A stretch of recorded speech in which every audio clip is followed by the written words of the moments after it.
The world teaches us to grasp, to hold tightly, to fight for control. From the moment we open our eyes each day, we are trained to take charge, to make plans, to chase success, to secure our future with human effort. And yet the paradox of true life, of dynamic life, is that it does not begin when we take control. It begins when we let go, when we surrender. Surrender is not weakness. In the kingdom of man, surrender means defeat. But in the kingdom of God, surrender is the door to power. It is the beginning of transformation. It is the place where the natural ends and the supernatural begins. A seed does not come to life by asserting itself. It must fall into the ground and die. And only then, hidden in darkness and silence and stillness, does it break open and release its true potential. So it is with us. Abraham was living a good life in Ur, comfortable, established with wealth and identity. But God called him to leave it all, to walk away from everything he knew into a land he did not know. He had to surrender the map to gain the promise. He had to give up control to become the father of nations. Without that surrender, he would have remained a name lost in history. With it, he became the beginning of a people chosen to change the world. Moses thought he knew who he was, Prince of Egypt, strong in might and speech. But his own strength led to failure. He killed a man, fled to the desert, and became a shepherd of sheep instead of a deliverer of people. For 40 years, he was emptied of ambition, of power, of reputation. But it was in that very place of surrender that the bush began to burn. God did not speak to the prince. He spoke to the man who had laid down his pride. Moses had to surrender his identity, his plans, his confidence in the flesh. And in return, he was given the power to split seas and speak with God as a man speaks with his friend. Paul was a man of passion, a man of knowledge, a man of zeal. But all of it, his education, his lineage, his standing, had to be counted as loss. On the road to Damascus, he was blinded, not only physically, but to his own understanding. And in that blindness, he saw clearer than ever before. It was when he surrendered, when he fell from the height of his own power to the dust of humility, that he was raised up to proclaim the gospel to the nations. The man who had breathed threats became the man who breathed grace, because surrender had unlocked his purpose. You cannot live a dynamic life while clinging to your own plans. You cannot be filled if you refuse to be emptied. The dynamic life is not about striving harder. It is about yielding deeper. It is not about achieving more. It is about trusting more. The wind does not blow where it is told. It moves where it wills. And the one who is surrendered becomes like that wind, free, powerful, unpredictable, alive. We often pray for God to move, but we stay anchored to our comfort. We ask him to lead us, yet we grip the wheel. We sing of his will, but build our own empires. But the dynamic life, the life that shakes the earth, that echoes in heaven, is not built on our striving, but on our yielding. The more we let go, the more we are lifted. The more we die to self, the more we come alive in him. Shua, the Son of God, showed us the pattern. Gadtai, who had all authority, did not grasp it, but emptied himself. He surrendered to the will of the Father, even unto death. And because he surrendered fully, he was raised gloriously. His surrender did not diminish him, it exalted him. And if the Messiah himself surrendered, how much more must we? Surrender is not a one-time act. It is a posture, a daily turning of the heart. Each morning we choose, will we live by our own wisdom or trust his? Will we hold tightly to our plans or open our hands to his purpose? The more we surrender, the more room we make for him to fill us. And when he fills us, we no longer live in the shadow. We live in the flame. The dynamic life is not marked by ease. It is not shaped by still waters or paved roads. It is forged in the place where the winds blow hardest and the path rises steeply against the soul. It moves upstream against the current, against the natural inclination of the flesh and the systems of the world. To live a life that is dynamic is to walk against the wind. The wind of this age says, "A fit in, stay silent, conform." It tells you to choose comfort over conviction, to embrace what is popular instead of what is true. But the one who walks in the Spirit cannot go the way of the world. There is a call upon your life, a voice that whispers, even in the silence, saying, "Come higher." And the higher path always goes against the flow. Noah heard that call. In a world drowning in wickedness, he stood alone. The wind of society blew in one direction, and he built an ark in the opposite one. It had never rained, yet he preached of a flood. He was mocked, scorned, ridiculed, but he did not turn. He walked against the wind, and in doing so, he became a vessel of salvation. Elijah walked into a nation ruled by idolatry and fear. Jezebel had silenced the prophets, and Ahab had corrupted the people. But Elijah stood on Mount Carmel, one man against hundreds, one voice against a culture. The easy road would have been silence, self-preservation. But dynamic lives are not preserved. They are poured out. And in that act of confrontation, fire fell from heaven. To walk against the wind is to choose righteousness when compromise would be more convenient. It is to speak truth when lies are celebrated. It is to say no to temptation when the crowd says yes. It is not always loud. Sometimes it is the quiet refusal to laugh at the joke everyone else finds amusing. Sometimes it is the decision to walk away, to not participate, to live holy when the world mocks holiness. The wind is not only external. Often it is within. The battle is not always against the culture around us, but the pull within us. The pull toward fear, toward self-preservation, toward pride, toward apathy. There are winds that rise in the heart, winds of doubt, of discouragement, of distraction. To walk against them requires more than effort. It requires a fire within that is stronger than the storm without. Messiah himself walked against the wind. From his birth to his final breath, he defied the expectations of man. He did not choose the palace, but the manger. He did not seek applause, but truth. He did not take up the sword, but the cross. He stood in the temple and spoke what no one dared say. He walked into the leper's colony, touched the unclean, ate with sinners, forgave the condemned, and exposed the religious.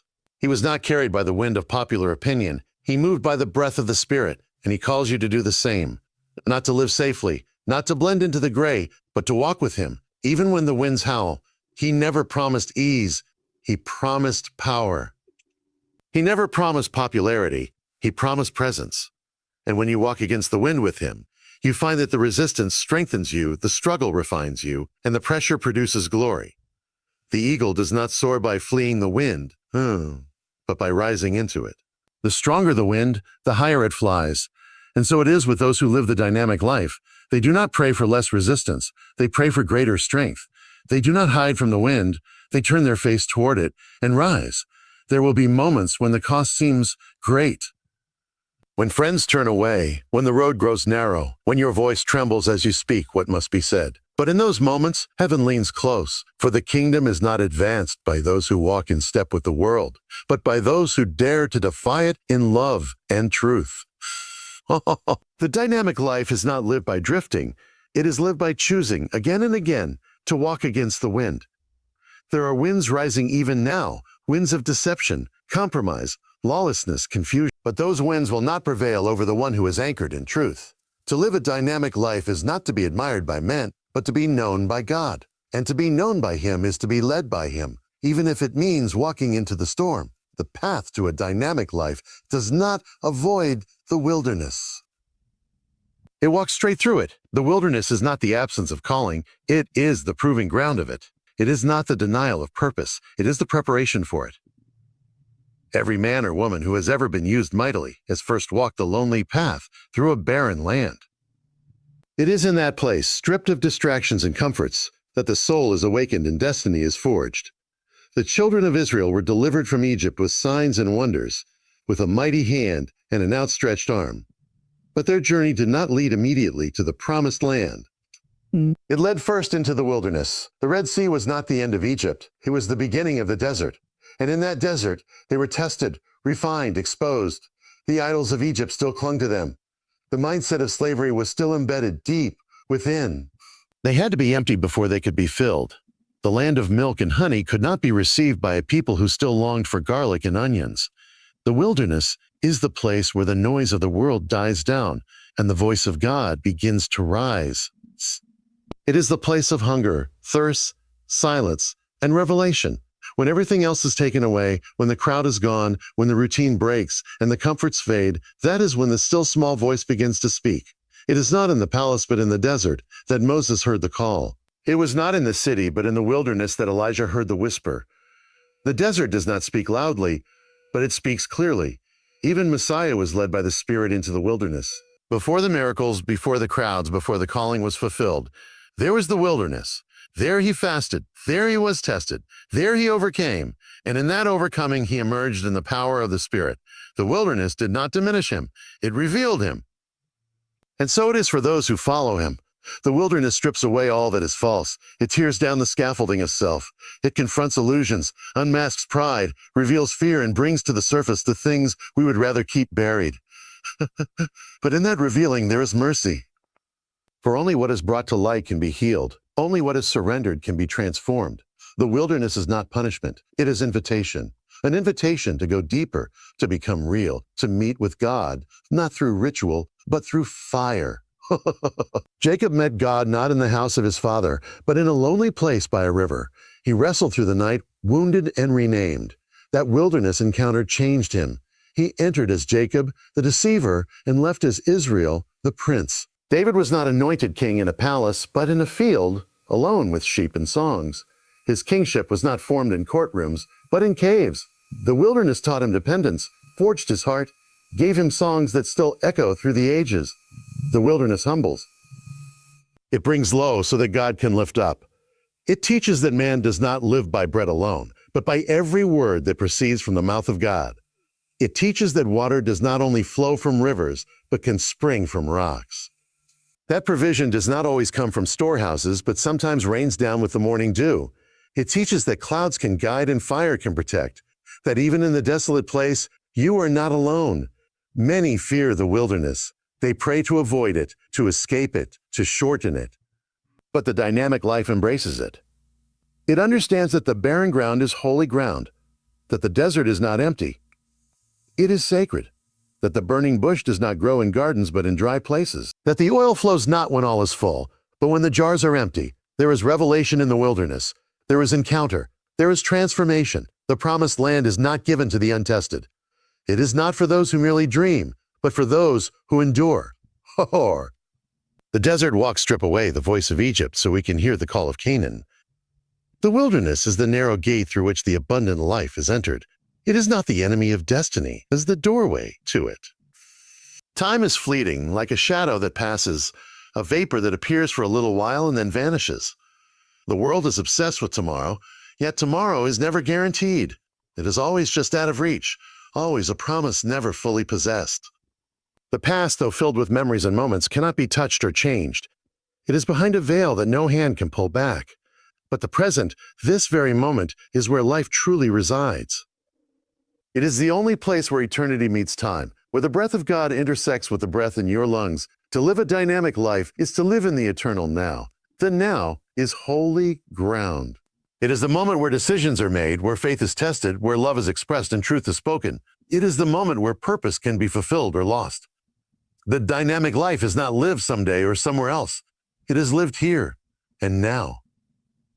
Many wait for a better time, a more convenient season, a sign from heaven to begin walking in obedience, but the call of God is never delayed. It is always present tense. He does not say, you were or you will be. He says, I am. And if he is the great I am, then the life he calls you to is found in the now. Each moment is a seed.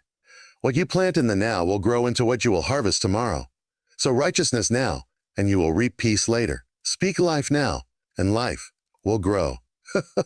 Forgive now, and freedom will flow. Every delay of obedience is a delay of destiny. Every postponed act of love is a moment of beauty lost. The river of time flows in one direction. What is not done now cannot be recovered. The dynamic life understands this and chooses to live awake, aware, and aligned with the Spirit in each passing second. The enemy works in distraction. He pulls your mind into the regrets of yesterday or the fears of tomorrow so that you miss the sacredness of today. He knows that if he can rob you of now, he can rob you of everything. He uses busyness, anxiety, comparison, entertainment, anything to keep your heart and mind elsewhere. But God is not found in the noise of yesterday's regrets or the chaos of tomorrow's worries. He is found in the stillness of now. Be still and know. Listen and obey. Worship in the present, for that is where heaven is open. Shua walked fully present. He was not rushed by the crowds nor distracted by the needs around him. He moved slowly enough to notice a woman reaching for his robe, to hear a blind man crying by the roadside, to pause and call a tax collector down from a tree. He lived each moment as sacred, as divinely appointed. He said, I must do the works of him who sent me while it is day. He understood the urgency of now, and he walked with purpose through every breath. To live in the eternal now is not to ignore the past or forsake preparation for the future, but it is to be fully present with God in each moment. It is to wake up each morning not merely to survive the day, but to encounter the divine within it. To see interruptions as opportunities. To see inconveniences as divine appointments. To stop waiting for the perfect conditions and instead move when the Spirit speaks, knowing that now is the time of salvation. Now is the acceptable hour. Now is the time to rise. When Moses asked the name of the one who sent him, the answer was not a name bound by time. It was I am. Not I will be, but I am. That means he is here now. That means his power is not in memory or theory, but in this very breath. The miracles happen now. The breakthrough begins now. The fire falls. If you are waiting to begin living, to begin walking in purpose, to begin surrendering, forgiving, speaking, loving, then you are waiting too long. Every heartbeat is a gift, every breath a commission. The dynamic life lives with the awareness that there is no ordinary moment. It walks through each day as if walking through a temple, because every moment is a sanctuary when the presence of God is within it. This moment you are in now is not just part of your story. It is part of eternity's unfolding. There is a voice inside every person that whispers there is more. It speaks not in the language of routine or mediocrity, but in the deep tones of calling. It stirs in the stillness, often when everything else grows quiet. It is not the voice of the world. It is the echo of eternity calling the soul to rise. The dynamic life is not the life of one who drifts, but of one who answers that call. It is not the life of comfort, but of commission. It is not the life of the familiar, but of the upward path. There is something in the human soul that longs for purpose, that aches for meaning beyond survival, beyond success, beyond applause. This is not an accident. It is by design. You were not created merely to exist, but to fulfill a divine calling. You were not placed here to simply pass time, but to alter time, to leave a mark not just on the earth, but on eternity. The dynamic life is the life that understands the difference between activity and impact, between motion and mission. The prophets did not live ordinary lives. They did not blend into the background of history. They stood when others bowed. They spoke when others were silent. They walked paths that cost them everything, and yet through them God shook nations. They were not born extraordinary. They were called, and they responded. Isaiah saw the Lord and said, "Here am I, send me." Jeremiah wept, but he still spoke.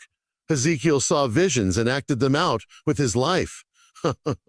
They were not men of easy roads, but of deep resolve. The dynamic life is not without cost, but it is the only life that is truly lived.